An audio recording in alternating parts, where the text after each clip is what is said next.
Hey guys, it's Megan. Welcome back to my home library. Today we're going to talk about my favorite books of 2025.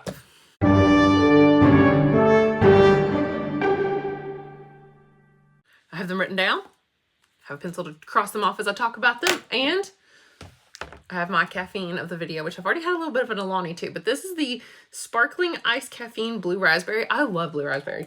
I'm like a kid because I love blue raspberry. I love cotton candy. I don't even know.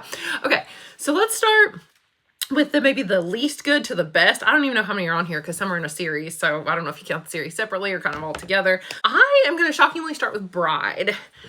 Bride? What? This could also be the most surprising book of the year, potentially.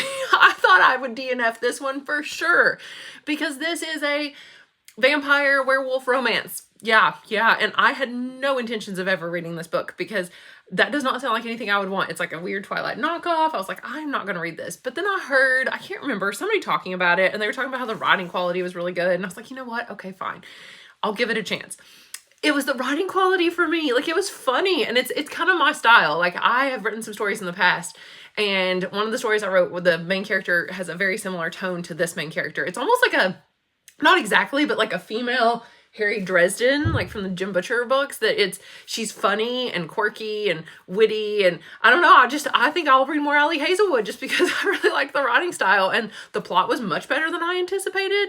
The romance was actually really, really good, and when I found out that there was a sequel, but then I found out what the sequel was about, I was like, okay, I could even get behind that one maybe. So this was a huge shock, as it made one of my favorites of the year because I gave it 4 stars. And so not all these books were 5 stars, but I gave this one 4, and that, it's the most surprising book, I guess, of the year.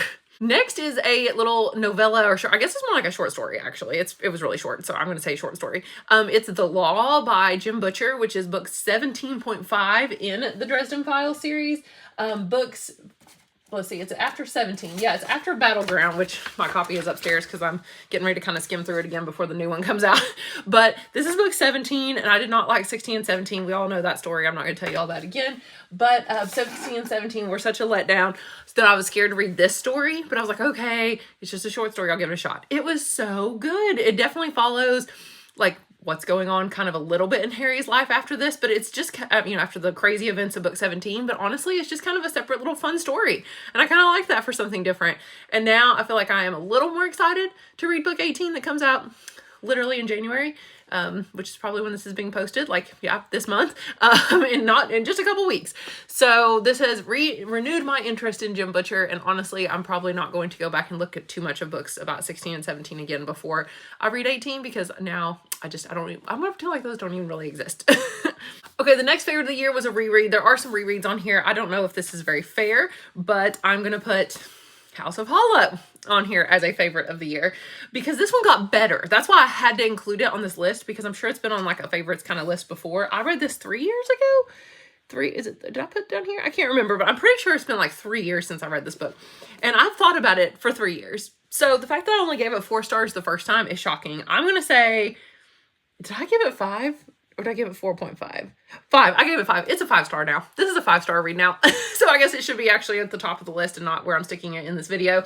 But it is kind of a modern day dark fairy tale sort of thing. It's not a retelling of any certain fairy tale, and it's a standalone, and honestly, the less you know about it going into it, probably the better. Oh, it is young adult, but man, anybody could read this and enjoy it. I just love this book so much. Oh, 4 years. I wrote down 4 years later. It's been 4 years since I'd read this book, and it went from being a 4 to a 5-star all-time favorite. Cannot recommend it enough. I will definitely read it again. Next on the list is a book I just finished yesterday.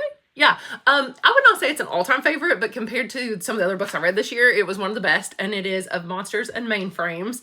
So you'll see it in a video coming soon, so I'm not going to say too much about it, but let's just say I was kind of giving sci-fi one last shot, and this was on the Goodreads Choice Awards, and it was like funny sci-fi, but with some heart. It was like heart and humor all at once. And it's a heartwarming story. It also has some fantasy elements. Like, I'm not gonna lie, I mean, it tells you this pretty much in it. There are monsters, like there's Frankenstein, there's Dracula, I mean, kind of Frankenstein, werewolves, a mummy, like things like that, but set in space. And the ship's AI is kind of the main character, and we see her voice like most of the time.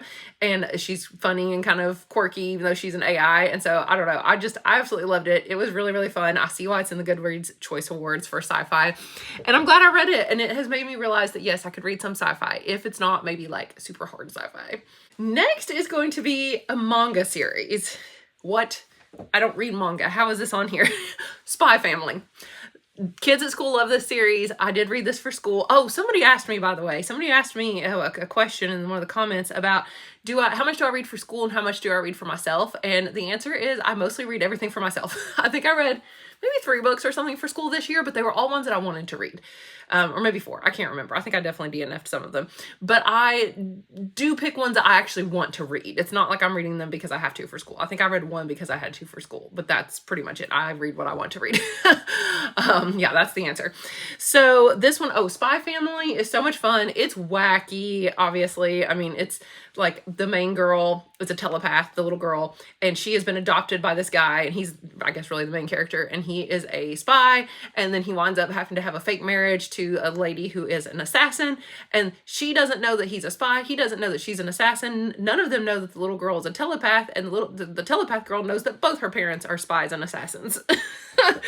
And it's this convoluted plot where they have to get this girl into this boarding school to actually try to like spy on this one guy, and the only way to spy on him would be to get close to his kid, so that's why they have to adopt a fake kid, and the only way he can really adopt a fake kid is if he has a fake wife.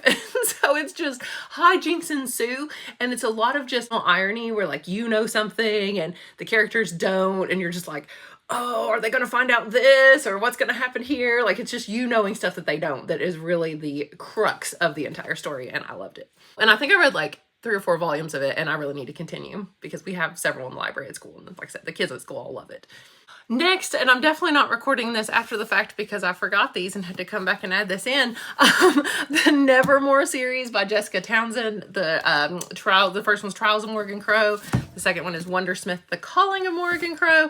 And then the third one is Hollowpox, The Hunt for Morgan Crow. You're not going to see the 4th one on this list because it's going to be, unfortunately, in another video that's not quite as happy as my favorites of the year. But this series, the Nevermore series, is kind of the most similar to Harry Potter I've ever read. It's the vibes of Harry Potter. It's middle grade.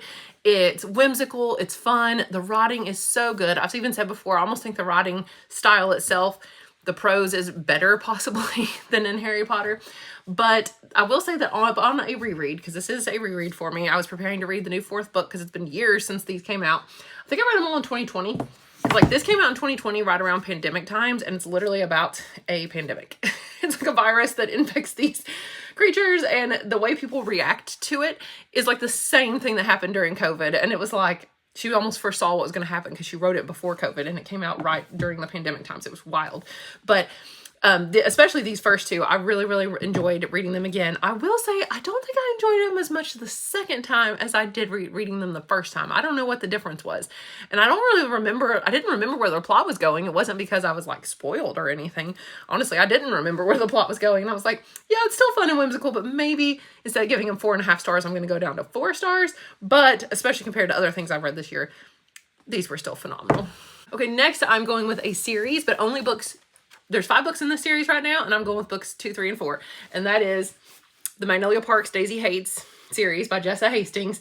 So the first book, Magnolia Parks, I can't remember if I read this year or last year, but either way, I think it might have been last year. It would not have been in my favorites. Like, it was fine. It was very much like Gossip Girl, but for adults. That's what it is. Rich people and their drama.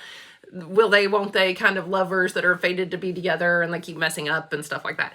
But then Daisy Hates takes place at the same time as Magnolia Parks, and it follows, of course, a different character, but sort of the same events, but not really. There's really other events going on, but this one is so much more intense, and the other cover of this, I'll put it on the screen, literally has guns on it because her, Daisy's brother, Julian, who is my favorite character in the entire series, Julian Hates, he is a kind of like an art thief gang lord, mob boss dude. Yeah, art thief gang lord, that's what I'm going to go with. And he is very interesting. That's all there is to say. And this family has a lot of drama going on. Like, they're killing people. And they're trying to be good guys, but they're very morally gray and very flawed. I mean, sometimes just straight up bad, for sure. And Daisy's kind of stuck in the middle. So, love this one. Obviously, it's a romance, though, between Daisy and another character. But I still really enjoyed it. Then Magnolia Parks The Long Way Home is book number 3. Now we're back to Magnolia's point of view, which is not my favorite compared to Daisy's. But Magnolia's point of view in this one is about I don't even want to spoil it for you, but let's just say it's a different love story than what's in the first book. And so I really enjoyed this one. And I could see where it was going in this one. I was like, oh my gosh, I think what's about to happen. I can't wait to read it from this character, you know, to see what actually happens. So loved it. Then because I loved this one, at the same time, like simultaneously, this book is taking place. These two take place together. So because I loved this one, I knew I would love Daisy Hates the Great Undoing, which was book 4. Loved it too. Maybe not as much as the first Daisy Hates. Honestly, this one had the best kind of conclusion and epic like finale. But Daisy Hates the Great Undoing was really good too. Honestly, this is a book more about other characters, not so much about Daisy. Like, yes, it's about Daisy, but there's definitely a lot about Julian. And so, of course, since he's my favorite, loved it. These 3 were the best. Honestly, book 5, we're not even going to talk about it now because we're going to see it in another video that's not as good, unfortunately. But these 3, phenomenal. I don't know why. I just love them so much. And I'm totally going to read these 3 again sometime in the future. Which brings us to the final book of this video. I can't believe it. We're already at the end. I did not read a ton of like amazing 4- and 5-star books this year. Also, I did not read a ton of books this year. I think I read 44 now. I think I'm at 44, almost 45 books this year. So, the best book. One of my new favorite books of all time ever. Better than Mount Char, I have to say. I need to read Mount Char, Library at Mount Char again, for sure, because I remember loving it, but I don't think I loved it this much. Perdido Street Station. My new favorite book. I also annotated it. No, not that you can tell. Now I can't find any notes, but I did. I went through and, you know, wrote notes as I read it, as you can see in the margins. I underlined things. I read this book so slowly. It took me 6 months or more to read this book because I read it some over Christmas break last year, and then I paused because I wanted to savor it and not try to read it when I'm tired at nighttime because it is dense. That is the word to describe this book. This book is, I know I've read you the synopsis before, so I'm not going to read it all again, but it's written in an intense, evocative prose set in a Dickensian, like Charles Dickens type fantasy kind of city. It's a blend of science fiction, fantasy, and horror. It is dark fantasy, science fiction, pulp, horror, steampunk, slipstream, I don't even know what that is, Orwellian dystopia, and Dickensian social commentary. That is it. Yeah, intricate, a grand scale. Honestly, the little plot synopsis right here tells you so little about what it's about, and I was happy with that. I did not know where this book was going. Let's just say the cover is kind of a clue. I should have paid more attention to the cover, I suppose. It is wild. It is super weird. I mean, the main character's girlfriend is like this insect girl. She can't even like talk normal. She has to click her little hands together to talk. I mean, it's freaking weird, but it is so good. It is kind of gross in places, gory, definitely not for the faint of heart, but oh man. My husband's gonna read this book too. Oh my gosh, genius idea. I have my husband vlog his reading experience with Perdido Street Station. I'm gonna go tell him that right now in just a minute. Little does he know, he might be vlogging that process for us to see if he likes it as much as I did. So thank you guys so much for watching. It was a decent reading year. I didn't read a ton of books, but that was kind of my goal, was to read less because I wanted to do other things and listen to other stuff in my free time. Honestly, I read most of these on audio. Like Nevermore, I did all audio. I think House of Hollow, I did audio. Daisy Hates and all those, I did audio. Perdido Street Station and let's see, Spy Family, of course. Yeah, Perdido Street Station and Spy Family are the only 2 that I read physically of my favorites. So anyway, thank you guys so much for watching. Let me know down below if you've read any of these books, or did you also think that they were favorites? And I will talk to you again soon. Bye.